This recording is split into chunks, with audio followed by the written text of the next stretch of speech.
welcome again to the Gooder Podcast. I'm your host, Diana Frake. As partner and CMO of Retail Voodoo, an award-winning branding agency, I have met and worked with some of the most amazing women in the naturals industry, food, beverage, wellness, and fitness. And as such, I decided to create the Gooder Podcast to interview these great people and subject matters experts and have them share their insights, expertise to help businesses all around the world become gooder. I am super excited to introduce my guest today. Paula Reichel serves as Senior Vice President of Strategic Initiatives and is a Senior Advisor to the CEOs at the Partnership for a Healthier America, a national nonprofit founded alongside former First Lady Michelle Obama's Let's Move initiative to transform the food landscape in pursuit of healthy equity so that all children grow up healthy and free from obesity, heart disease, and other chronic conditions. Yes, love it. Thank you. She has a deep expertise working with the private sector, the charitable food sector, and public schools, and consultants on organizational strategy and business development. And Paula is a frequent guest lecturer and holds a master's degree from Cornell University, where she studied education and inequality, and a bachelor's degree in marketing from Butler University. I love all of that mashed together. That is awesome. Welcome, Paula. How are you? How's DC today? Thank you, Diana. It's a pleasure to be here. You know, it's a little gloomy and rainy today, but I am looking at the glass half full. So we're going to get some good water on the plants and sort of all right. Let's ring in spring. Yes. Okay. I love it. Being in Seattle, we're used to that. So I can appreciate that, looking at the glass half full. Well, listen, I am just excited to talk to you today, just because of my part of my larger initiative here with the Gooder Podcast.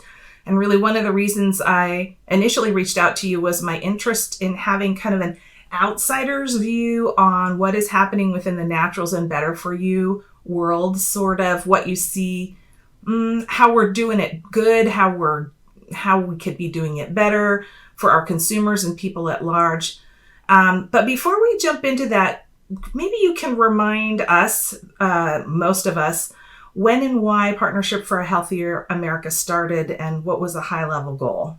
Yeah, absolutely. So Partnership for a Healthier America, as was mentioned, was founded in 2010 alongside former First Lady Michelle Obama's Let's Move initiative. And the real focus at the onset, and continues to this day, is to engage the private sector to transform the marketplace with a stated goal of ending childhood obesity in a generation. So at the onset, we focused both on kind of food systems changes as well as changes that increase physical activity.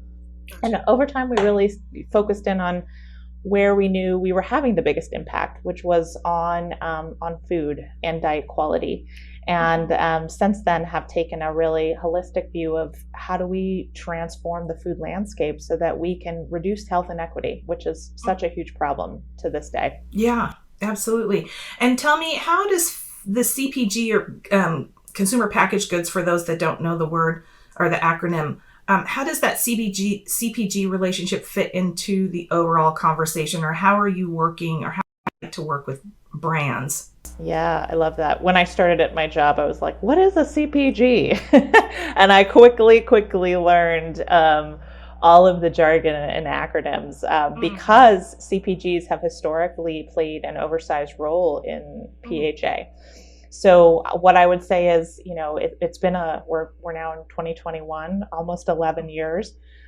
It's almost hard to remember that 11 years ago, we were really facing headwinds when it came to the proliferation of better for you products in the marketplace. And so there was this real need to be, for the public health community to have an advocate like PHA working with major CPGs to primarily reformulate products so that they removed added sugar, salt, saturated fat, decreased calories, with the goal of working with major CPGs that were really ubiquitous so that you would continue to make the choices that you might have been making, but they were incrementally better for you. So, you know, historically we've partnered with PepsiCo, that partnership's just still ongoing, Dannon, Mars. To give you just an example, Dannon, we worked together to remove sugar in 78% of their product portfolio. gosh, that's fabulous. Which is amazing. And then, where we are today. So that was 10 or 11 years ago, really, that focus of that work was at the very onset. And then now, when there's such a proliferation of better for you, the naturals market has exploded and mainstreamed.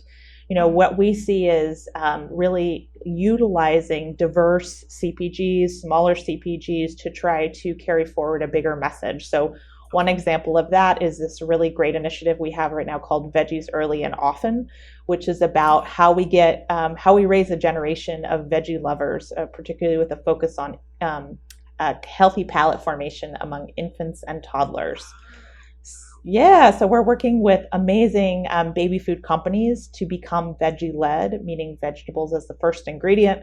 Pediatricians with providers are really trying to raise awareness around feeding kids vegetables again and again to help them love them for their lifetime. That is, I'm like in my head, I'm like, okay, so, on the one side, as we discussed before this call or this recording, I talked about how naturals food, we're on the extreme end. We're talking to people who are already educated, have immense amount of access to better for you, and just even living in environments or in neighborhoods where there's multiple opportunities to buy healthy food. And how I was seeing these multinationals like the Frito-Lays and the Mondelez of the world starting to make incremental changes to develop kind of a path from unhealthy to healthy in a way that the natural industry hasn't naturally necessarily moved the opposite direction. It's fascinating to hear that this is your group's work behind the scene that's making those opportunities happen, but just through educating them. You're educating these organizations what that opportunity is and kind of driving it through innovation. Yeah, and I mean, for us too, this is an area where even the most educated consumers may not be as educated. So really, I think so. I do. I think so. A lot of baby food products out there are, if you look at the label, and it will be, a sweet potato pouch, for example, sweet potato and carrot. And then if you read the nutrition facts panel, it leads with apple. And there is nothing inherently wrong with fruit. We love and we celebrate fruit, but what we're trying to do is really we realize that humans have an intrinsic love of sweet tastes. And so we don't have to work to train our palates to like sweet things. But we don't love bitter foods. And it can take up to 14 introductions of specific tastes of bitter foods to get, especially among kids and babies, to get them to appreciate them. And so if we start that process early, then you really set someone up for a lifetime of appreciating and valuing vegetables as a part of their diet. Wow. I love 14 introductions. I would love every parent on the planet to know that, including myself, because I'm constantly trying to introduce new things to my children. And when I introduce something and they don't like it the first time, the second time, by the third time, I'm like, okay, I'm removing it from the opportunity. And what I'm hearing from you is just keep going. Got to get to at least number 14 before we decide that's going to stick or not stick. Crazy. That's right. Persistence pays off in this case. Now, many things have changed over the last several years. Politics and pandemic being kind of the biggest accelerations in change, probably pandemic being the most in the food science. There's an overlap between the pandemic and the fact that food science itself is accelerating. From your point of view, how have things changed for the better? Like, we can talk about where the outages is, but what do you think we're doing better right now? Just across the board?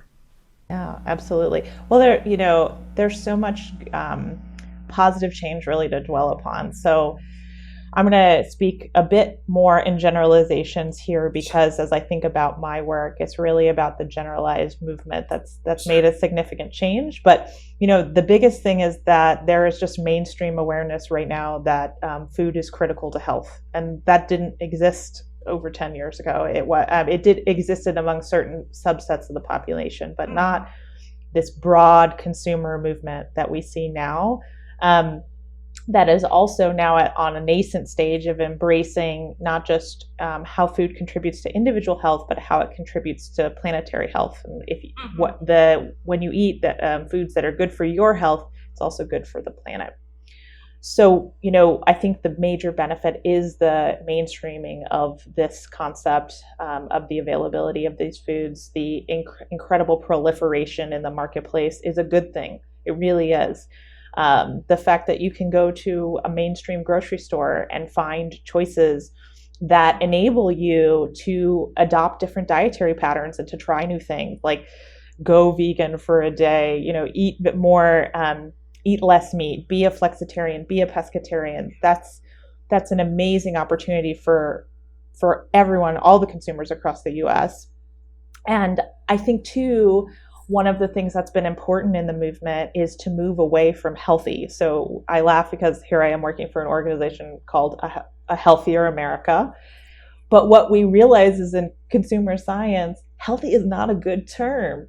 We make decisions based on taste, based on deliciousness, based on flavor, based on convenience. That's ultimately what's going to drive our decision making. And the proliferation in this space has enabled a lot of brands and a lot of products to say, not only is this good for you, but it tastes amazing. Try it. And that reinforces those positive patterns and behaviors. So I think those are really the positive changes that I've seen in the space. Is there anything that we've gone backwards on? I guess what are we not, or maybe that we're ignoring? What's the opportunity that as we've strengthened has become more apparent? Yes, absolutely. It's always 50-50. So many unintended consequences from changes that are on the whole beneficial, but one of which is that this concept, this kind of uplifting of health and functional foods has in a way helped the wealthiest part of our society get healthier and have more access to a greater number of products, while at the other end of the socioeconomic pyramid, there continues to be less access to healthy food. And the innovation that's happening in that for those folks who are low income is in the processed food space. So there's tons of innovation in the healthy space that are, again, you'll see if you go to your Whole Foods and you think, oh my gosh, this is crazy, lacto-fermented, whatever, amazing, I want to try it, this is going to help improve my gut microbiome. And then when it comes to low-income communities, we've got sort of fast food, convenience food, processed foods, doubling down on innovation that makes food more addictive. And, sort of like, let's merge all of the things that we eat that we shouldn't be eating into one to make you want to eat it more. So I think that's been challenging. I also think that the kind of growth in the space has really forced brands to differentiate. And it's, again, provided this extra level of nuance around what is healthy, what do we need to be eating to have optimal health. And what that does is, in a way, it muddies the understanding of healthy eating because it overly complicates it. It makes it very complicated. It makes it complicated for me. And it also, in a way, distracts from the fundamentals, which is none of us, like 5% of all Americans are eating enough fruits, vegetables, nuts, seeds, and legumes. It's very limited. I mean, we think we're doing well, but we haven't even gotten the basics right, and we're sort of like going all the way off onto the other side of the spectrum. And so, when you think even about lower income consumers, it really it muddies the messaging, and it does make it more difficult to just focus on the fundamentals of health. And then the other thing I'll mention is, and I'll bring this up probably again, but affordability hasn't come into the equation at all. And we have to think about affordability because when we make food decisions, a lot of it's based on risk tolerance, right? And as a higher income person, I have a pretty high tolerance for risk. I buy a bunch of different things at the grocery store, And if I don't like them, it's, it's not the end of the world. I don't like them. But if I am a consumer of limited means and I'm buying something new for my family and they reject it, that is a considerable risk. That's a considerable financial risk. So we just have to take that into account. I've talked with a number of people just kind of about some of these elements, and maybe we can quickly touch on them. But I know when I have spoken publicly about, like in social formats like a LinkedIn or similar, where I talk about challenging kind of the naturals community to look at the way we're manufacturing products, look at the margins that we're asking for, and try to kind of ask ourselves, can we afford to make this for less money? Can we afford to get, squeeze our margin a little bit, just considering this category has a high margin? And I get a lot of pushback from people saying, well, I can't make my product for less money. And those small startup CPG people, the ones that are founder owner entrepreneurs, don't have the ability to leverage scale and size and command a price for volume product. And my conversation back is always like, well, when you're developing the product from the very beginning is when you need to do it, not once you've decided you need this ultra biome macro locale thing. Where's the I don't know. It's right. And I know we're going to talk about this a little bit more, this kind of public private relationship. It sounds to me, I don't know, if you have means, if you are of upper middle class, you're more likely to create something that fits your existing lifestyle.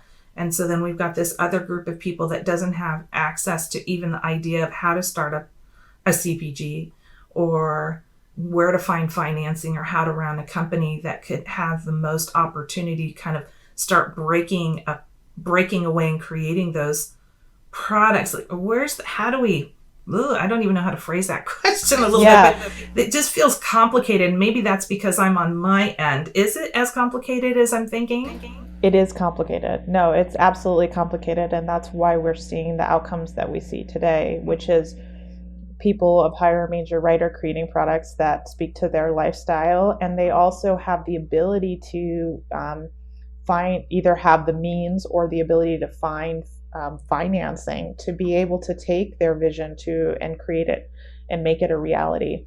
And so there's a lot that needs to change to enable entrepreneurs of all backgrounds, of all income levels, to be able to be successful in this field. And you have to realize that the playing field is leveled against them. And so part of that recognition is educating financial institutions and investors around, like, we need to be investing in this. And, on the nonprofit sector, as we as PHA consider our role, we also see an opportunity to sort of test and underwrite risk. So there could even be, we have a lot of philanthropy now who also do impact investing. So, what if a small for-profit CPG worked with a nonprofit to test their product in a low-income community, had that risk underwritten by philanthropy, so it's not on the burden of the entrepreneur, maybe in a lower income entrepreneur, and then use those learnings to be able to seek deeper funding and or take that concept and scale it. I mean, that's kind of the shifts we need to see in the system, and the kind of deep cross-sector collaboration, I think, that can make that work where it isn't now. It almost feels a little bit like, in sports, they have scouts that just go, and they go everywhere. They're looking for possible talent and diamonds in the rough in any places. It almost feels like that format needs to happen a little bit more. Instead of waiting for the innovation or the entrepreneurs to come to them, it might need to go a little bit more the other way. And I think it's going that way a little bit, but I think it could be more that way. Mm-hmm. I agree. I agree wholeheartedly. I think, one of the things I notice, I work with a group of about 30 to 40 stakeholders from the Mississippi Delta, and we're about to have a conversation around entrepreneurism in the food space. And there's not even the sense of that this is a possibility. for people. And so there has to be some introduction of the possibility. There has to be some organization stepping in to help set the frame. And then you can enable this kind of what we know is this deep creativity that lies within those communities to create solutions for their communities and beyond. Well, one of the things that we discussed was in our planning together was this lack of a diet and cultural representation in the manufactured goods space. Everything from the actual product creation to even recipe creations like Food Network and through food service and hospitality. How is this, in your opinion, how is this lack of diversity or the visibility exacerbating the health divide? It is 100%. I think when we talk about food equity, cultural relevancy and cultural competency has to be at the top of that alongside affordability and convenience and accessibility, because I think, when we look back on the development of maybe the natural space around these conversations around healthy eating, it has been a predominantly Eurocentric message around what creates a healthy diet. It's a Mediterranean diet. This is what healthy food looks like. This is what healthy food is. And what that does is for people who are, coming from different cultural perspectives, it makes them think healthy, good food is not for me. This is not for me. And so there's this immediate kind of removing themselves from the concept of, even though they want to eat better, that this type of eating better isn't for them. So the other piece I'll say too is one of the things we've been trying to promote is that there is rich tradition across all cultures that sort of really uplifts health. So, so often we're talking about like like olive oil and all of these products that are so specific to just a few handful of regions. But we know, within the African tradition, within Asian tradition, within the Latino tradition, all of those food cultures were ultimately built with health and nourishment in mind. So what we really need to see is the door opening for individuals from those communities to be able to be responsive to those communities and to create, authentic products, authentic recipes to speak to those communities, so that so that we have a more inclusive definition of what it means to eat well. So there's a lot of opportunity here, what I'm hearing.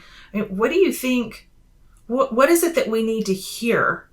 I feel like you've already touched on it, but what is it that we need to hear or understand about these unmet needs and how we're looking at product innovation? Because I product innovators listening. We do have investors listening to this podcast. What is there? What's the opportunity? Yeah, absolutely. Well, there's so much opportunity. I feel like there's right now just this race of, we've got a situation where we have this incredible influx of energy around fighting for the same consumer over and over again, which makes it hyper competitive. So let's think about, how can we serve consumers on the moderate to lower end of the spectrum where there's still purchasing power, right? Where there's still interest, but there just needs to be a slight adaptation to make it work. So I think there's three main areas of opportunity that are ripe for exploration. The first is what we just talked about, tying products to traditional cultures and backgrounds and elevating those traditions, not just those foods, but not just those food products, but also like how people eat and what's a part of eating together in those traditions, and wrapping that into mass marketed products and particularly uplifting food that comes from the community and is built for the community. I was thinking like, what if, how our world would be different if 7 years ago, instead of like going nuts on kale, we all talked about collard greens. I mean, this is just a prime example, one of many examples of how that's influenced our thinking. I think the second piece is we talked about this, but affordability, and what we talk about with affordability is being price competitive. And so you have to think about your less healthy alternative. And there are companies, maybe not the smallest companies, but there are mid-sized companies and larger companies that can be price competitive, or they could think about differentiated pricing. That's more on the retail side, but we think that's a huge under-leveraged trend where you continue to reap very high margins from your high-income consumers, and then you use that profitability to be able to maintain providing the same foods at a lower margin to people of lesser means. It's worked and it's proven. And then I think the third piece I talked about is innovation. Innovation primarily is now top down. Why not have it be bottoms up? I mean, we know there's innovation in product creation and formulation, in delivery, and none of that innovation is really, we're not using it to solve deeper problems. We're using it to make changes at the margin for people of higher means. Yes. So, I challenge folks to think about leveraging innovation, leveraging knowledge, and putting it toward this kind of this broader, bigger market that just hasn't had that exposure and is deserving of it. Great. Thank you for that. I want to kind of now just shift a little bit and start talking about health washing. I feel like it's a kind of little natural pivot here. You used the term health washing in our conversation earlier. I'm assuming I know what it means, but I would love your definition and its implications on the food that we're eating and the food that we're producing. Yeah, absolutely. I use health washing as sort of stemming from the concept of greenwashing from the environmental movement, where when there was a considerable shift of consumer interest in environmentally sustainable products, all of a sudden every product on the planet had some sort of claim that tied to environmental sustainability. So what it did was make it very difficult for folks to actually make those decisions when every product is trying to jump on the halo effect of environmental stewardship. And so I think where we were with the environmental movement, 8 to 10 years ago, is where we are now with the health movement. So we have products of all stripes, including those that are just not good for you, claiming that they're high in vitamin K. And what does that mean? And it sounds really good, but is that actually going to be impactful to my diet quality? So, for us in the U.S., the real challenge here is we don't exist in a society that has a robust regulatory environment for this, and nor do most folks in the U.S. want that. So we just have to think about, there's lots of great examples of that working in Chile. They have warning labels on foods that have shown to have tremendous impact, but living in the reality that we do, that just won't work here. We have to think about how we can create agreement, kind of a non-competitive agreement around what is healthy among, either a set number of retailers or a number of brands, that we stick to that agreement and that we use that to educate the consumers. And that's certainly what we're trying to do at PHA. We've done it with a commitment by Ahold International, which is a large retailer with multiple brands in the US. And it's really a top area of focus as we're engaging in international dialogues around the upcoming Food Systems Summit that will be taking place in September of this year. Yeah, I think there are countries in Europe that seem to be ahead of the game in regards to all of these things that we're talking about right now, specifically around what's good for you, what's not good for you.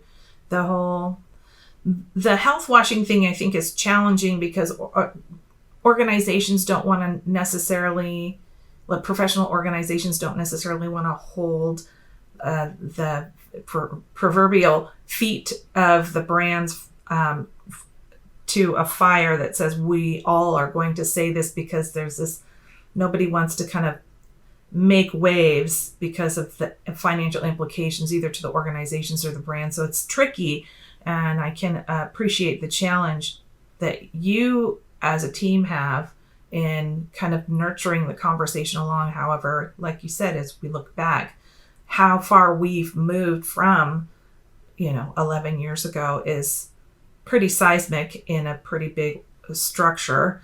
But the year to year sometimes doesn't feel like big moves. No, absolutely not. I mean, really, it does take, in the absence again of regulation, it almost does take like a big old carrot, which is like an international commitment.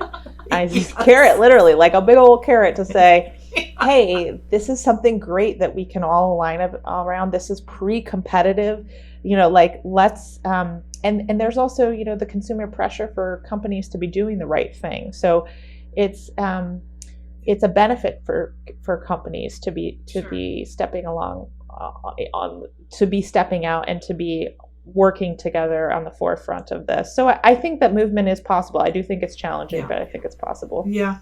And I would say millennials did a shift, but what we're seeing, at least with Gen Z, is even more of a push against doing the right thing, kind of piggybacking on what you're seeing. Right now, they don't have a whole lot of financial power, but as they grow and become established in their life, I think we'll probably see a few of those levers start to push a little bit more aggressively. At least that's our opinion. I don't know if you see it that way as well.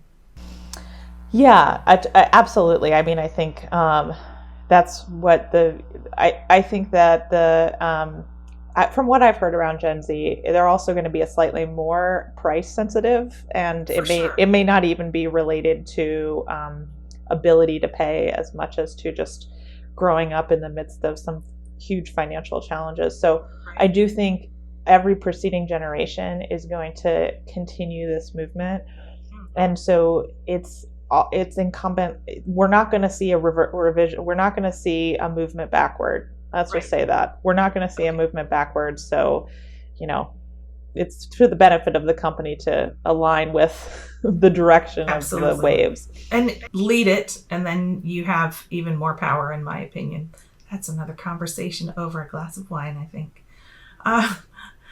Let's talk about what feels like, or at least to me, an entwined scenario that lies here within the food emergency system and food waste and the lack of support in creating real healthy eating. All of these things that we've talked about here kind of ladder to this kind of exacerbation of a need state. Can you talk about that a little bit more? Yeah, absolutely.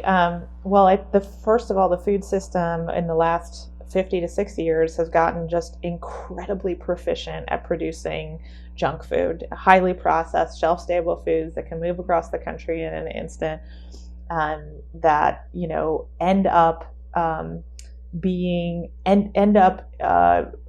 if they're not purchased by consumers, being directed to people who are most food insecure. So, one of the things I'm really passionate about, because I worked at a food bank for 5 years and continue this work at PHA, is there's a huge, robust conversation right now happening about food waste, and it should be happening because we should, be trying to reduce food waste to whatever extent possible. And yes, we should be capturing and repurposing food that's good for you, like lean proteins, beans, fruits and vegetables, and making sure that those go to the folks that need them. But what ends up happening is, as a part of this sort of generalized process of capturing and food waste, that we capture the good with the bad, and the bad is taking up a disproportionate amount of the space in the emergency sector. In 2018 study showed it's 25% of all food reaching vulnerable communities through food banks and pantries is sugary sweetened beverages, sugary baked goods, and salty snacks. And those folks who are recipients of that food have said again and again, that's not what we want. And also, that's what's available already in their communities, not the good stuff. So it's not difficult for them to access that, but it is very difficult to access kind of, again, those staple foundations of a healthy diet. And so I think that the conversation needs to be more nuanced. I think that we need to say, like, look, not all food waste is good. And part of what we need to do is source reduction. Like, we need to just not produce as much of these holiday candies, which there's like a holiday candy for every holiday. And they cycle through and they're overproduced. And then they end up being given to folks who are already very, very vulnerable to the health effects of diet. So it just needs to be a more nuanced conversation.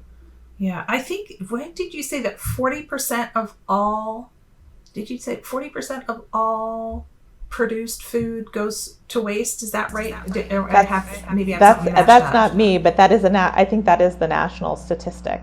So it's pretty considerable, and a lot of that is on the household level. So there is education there. But for, as I think about the food that's reaching vulnerable communities and the food waste conversation, it's more about elevating, working with mainstream donors and even individual donors to say, like, here's what people want. Here's what we don't want, and even, like, here's what we won't even accept. That's where we're getting to, which is a good I think place. that would be really valuable. I know, even especially during the last 12 months during the whole pandemic, as the needs have increased and the lists that are given are they're rote. It's always the same, 12 items. We need peanut butter and oatmeal, and not that those aren't healthy and sustainable, but where's I don't typically see the request for vegetables or beans or anything that kind of bases it out. And that might be another conversation. There might be a rationale behind that, but I don't necessarily see the diverse requests. It tends to just be the stuff that's easy to keep, everybody has on tap, or is inexpensive to buy. Yeah, and there is a reason for that, and it's mostly because for individual donors, if you're going to make an in-kind donation, it's better for you to donate dollars than products, because these institutions have purchasing power, and so if you give them $1, they'll be able to buy more fresh foods for that $1 than if you spent your own $1. So there is a reason for that, but I will say, for me, this is more of a conversation around bigger food donors, that they should just be cognizant of the food that they donate and the quality. Okay, well, this leads me to this we already talked about this ideal of merging altruism and capitalism. How do we leverage these ideologies to meet the needs of all of us? So we tapped into it a little bit earlier, but maybe we can be real specific here. Yeah, absolutely. Well, even as an organization that works to transform the charitable space, one of the things we'll say is the charitable system is inherently unsustainable. It's going to always require more dollars. It's always going to require more donations. And so that's where capitalism has a role to play in helping to solve some of these social challenges, in helping to see some of the gaps and fill them, and use that innovation that is coming and is so prevalent in the private sector, and putting it towards a social good. And what that looks like can look differently. I think, there is this proliferation now of social enterprises, which are organizations that have a committed social impact, but are also, doing well by doing good. One of the interesting things I'll just throw out is that I've heard from, we talked a little bit about investment. I've heard from folks who run social enterprises that they are thought as inherently less profitable than non-social enterprises by investors, because they are linked not just to that, their outcomes are not just revenue based but social based, and that's not the case. Sure. And so I think there needs to be a shift in perceptions there about how those businesses can be effective and also can be solving social challenges. And then I think, as we think about the intersection between altruism and capitalism, I just encourage people, no matter where they sit and which organization they sit with, to think about the way that you can best affect change. the most consequential action that you as a company or as an individual can take, and to take that consequential action. Because I think there's always an easy way to do altruism and to feel altruistic, but there's also a hard way, and that's the hard way is the path that eventually we've got to take, and it's also what people are going to look for more and more, is for people to not just take the easy path, but to do something challenging and to see that impact. So I'm hopeful. And, I call out, it's always good to have a challenge. Everybody likes a challenge. Yeah. And, and I love that. And I think there's a whole other conversation, distribution and accessibility, literally deserts, that could be had in that same, all of this same vein. But we're right now, for the sake of conversation, it's about food and getting the right food and making food affordable. So I really appreciate everything that we covered here. Thank you so much. I don't know if there was anything that you wanted to cover or say that we didn't tackle, or did we capture everything important for you today? Well, I feel like there's always something else, but we touched, again, to make a message sticky, it's reinforcement. So let's focus on the basics. I think we covered the bases, the most important bases. Awesome. Well, there's a set of questions that I like to ask every guest, and before we jump off here. So I would love it if there was, you shared so much information about the industry and kind of opportunities for us, but is there something about the work that you do day to day that might be interesting for us all to hear, whether it's in your office area or at a global level, that people can take with them to their next cocktail hour? Oh, I wish I had a really compelling statistic like that. I'm not sure I have something that might roll off the tongue the next time we're able to have in-person cocktail hours. But what I will say is, PHA, we love busting myths.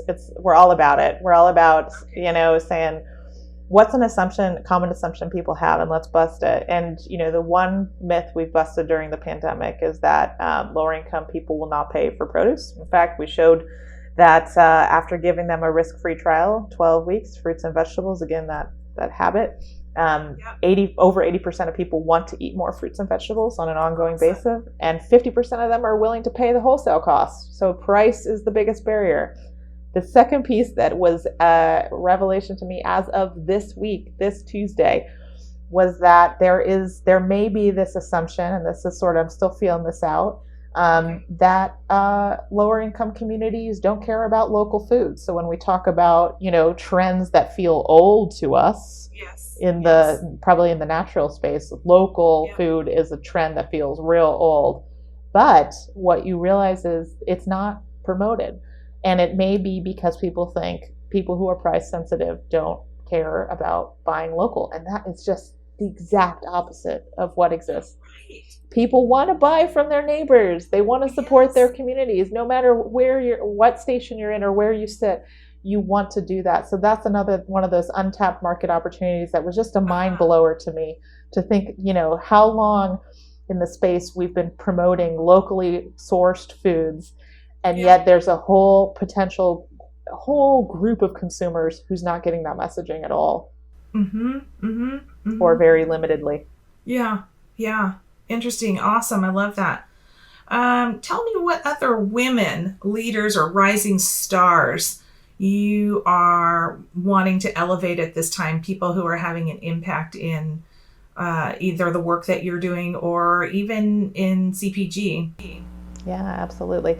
Well, I have to say I'm almost in this weird bubble because I work almost exclusively with women. Wow, really? Okay. Yeah, which I know isn't the case in the field. So I'd almost encourage men out there to also, care about diet quality. Interesting. Okay, that's a fair. Call out.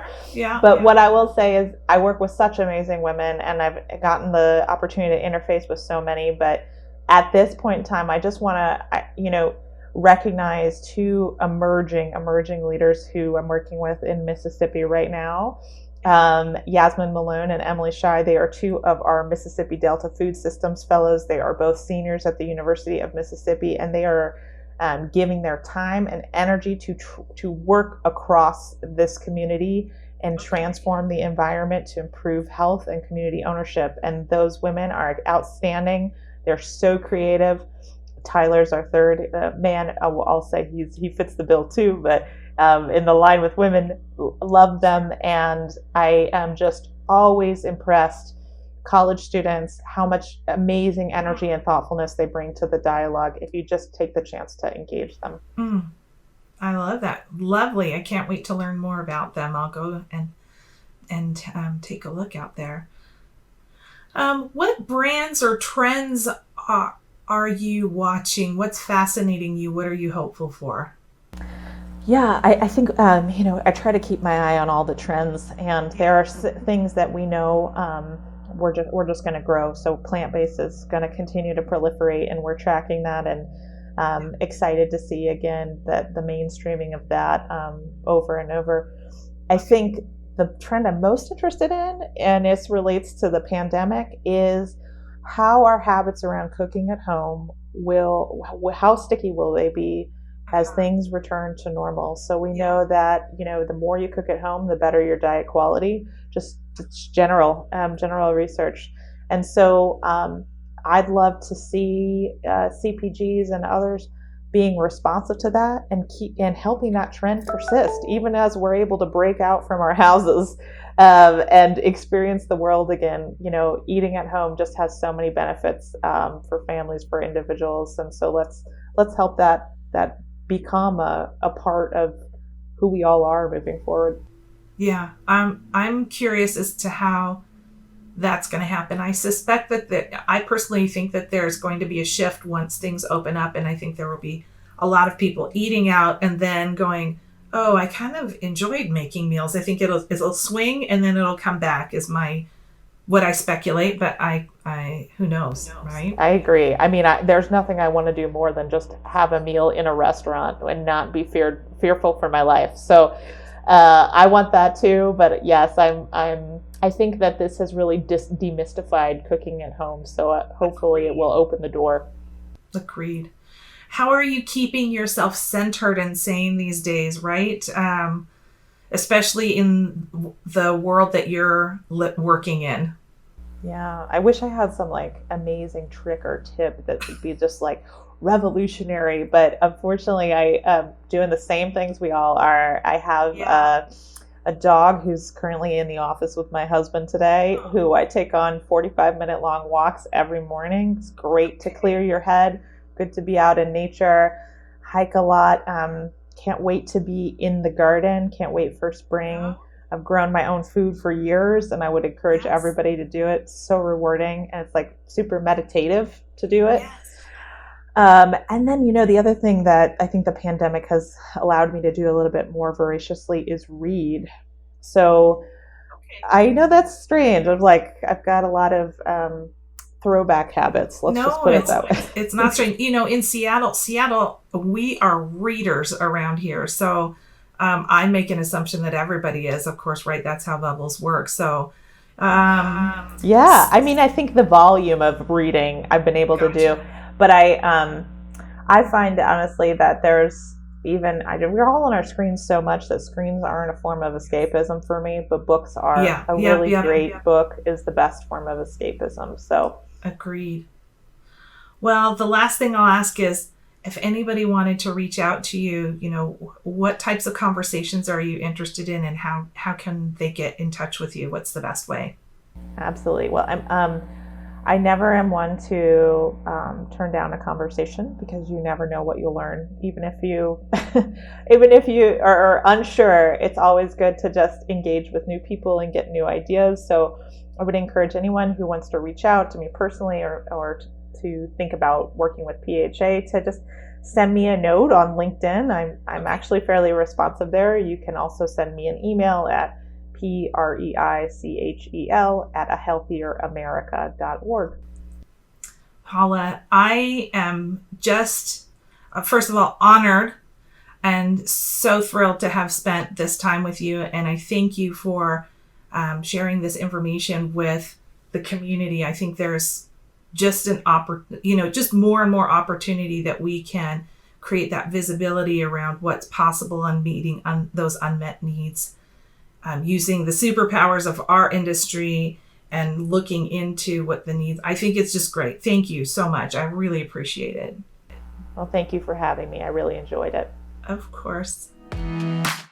This episode is sponsored by Retail Voodoo, a creative marketing firm specializing in growing, fixing, and reinventing brands in the food, beverage, wellness, and fitness industries. If your naturals brand is in need of positioning, package design, or marketing activation, we're here to help. You can find more information at retail-voodoo.com. And so there you go. I hope you enjoyed this episode. Thank you so much for hanging out with us today. And if you haven't already, be sure to subscribe to this channel and share with your network. Until next time, be well and do gooder.